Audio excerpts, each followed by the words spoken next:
കോവിഡിന് ശേഷം സോഷ്യൽ മീഡിയയിൽ ചൂട് പിടിക്കുന്നത് ഹാൻഡ വൈറസ് ബാധയെക്കുറിച്ചുള്ള ചർച്ചകളാണ്. അറ്റ്ലാന്റിക് സമുദ്രത്തിൽ കുടുങ്ങിയ വിനോദസഞ്ചാര കപ്പൽ MV ഹോണ്ടിയസിൽ ഹാൻഡ വൈറസ് പടർന്നുവെന്നുള്ള റിപ്പോർട്ടുകളാണ് പുറത്തുവരുന്നത്.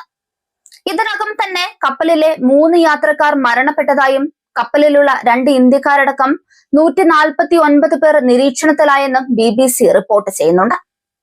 അതേസമയം കപ്പലിലെ യാത്രക്കാരിൽ 8 പേർക്ക് വൈറസ് ബാധിച്ചതായി ലോകാരോഗ്യ സംഘടന സ്ഥിരീകരിച്ചു.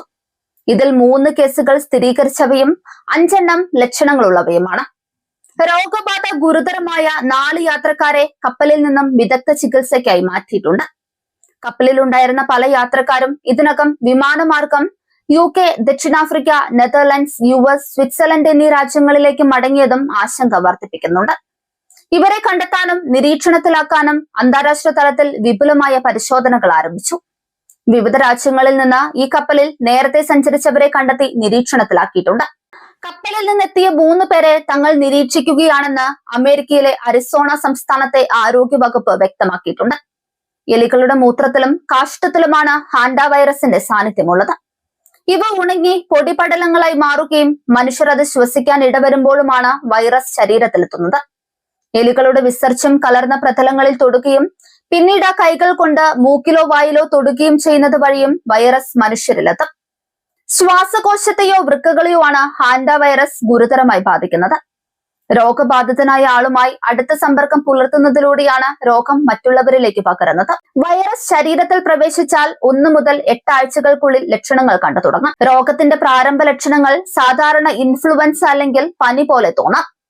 പനി, വിറയൽ, കടുത്ത തലവേദന, പേശിവേദന, ക്ഷീണം എന്നിവയാണ് ആദ്യഘട്ടത്തിൽ പ്രകടമാകുന്നത്. പുറം ഭാഗത്തും കാലുകളിലുമുള്ള പേശികൾക്ക് അനുഭവപ്പെടുന്ന വേദന ഹാൻഡ വൈറസിന്റെ ഒരു പ്രധാന ലക്ഷണമാണ്. ഇതുകൂടാതെ വയറുവേദന, ഛർദി, തലകറക്കം എന്നിവയും രോഗികൾക്ക് അനുഭവപ്പെടാറുണ്ട്.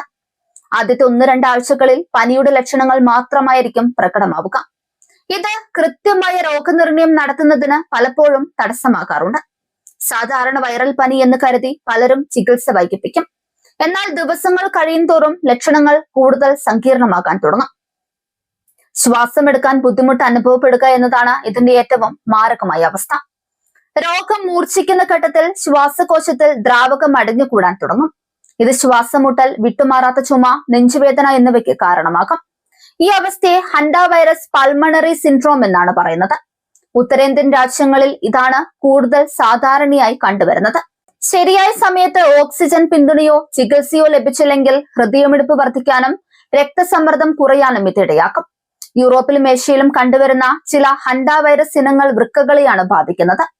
ഇതിനെ ഹെമറാജിക് ഫീവർ വിത്ത് റീനൽ സിൻഡ്രോം എന്നാണ് പറയുന്നത്. വൃക്കകളുടെ പ്രവർത്തനം തകരാറിലാക്കാനും രക്തസ്രാവം ഉണ്ടാകാനും ഈ അവസ്ഥ കാരണമാകും. ഏത് തരത്തിലുള്ള വൈറസ് ആണെങ്കിലും ശരിയായ സമയത്ത് വൈദ്യസഹായം തേടുക എന്നത് ജീവൻ രക്ഷിക്കാൻ അത്യാവശ്യമാണ്.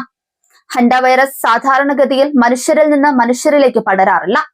എങ്കിലും ആൻഡീസ് പോലുള്ള അപൂർവം ചില വൈറസ് വകഭേദങ്ങൾ അടുത്ത സമ്പർക്കത്തിലൂടെ പടരാൻ സാധ്യതയുണ്ടെന്ന് ചില പഠനങ്ങൾ പറയുന്നുണ്ട്.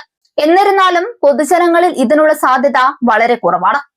കരുണ്ട് തീനികളുള്ള പരിസരങ്ങളിൽ താമസിക്കുന്നവർക്കും അവിടങ്ങളിൽ ജോലി ചെയ്യുന്നവർക്കുമാണ് കൂടുതൽ ഭീഷണി.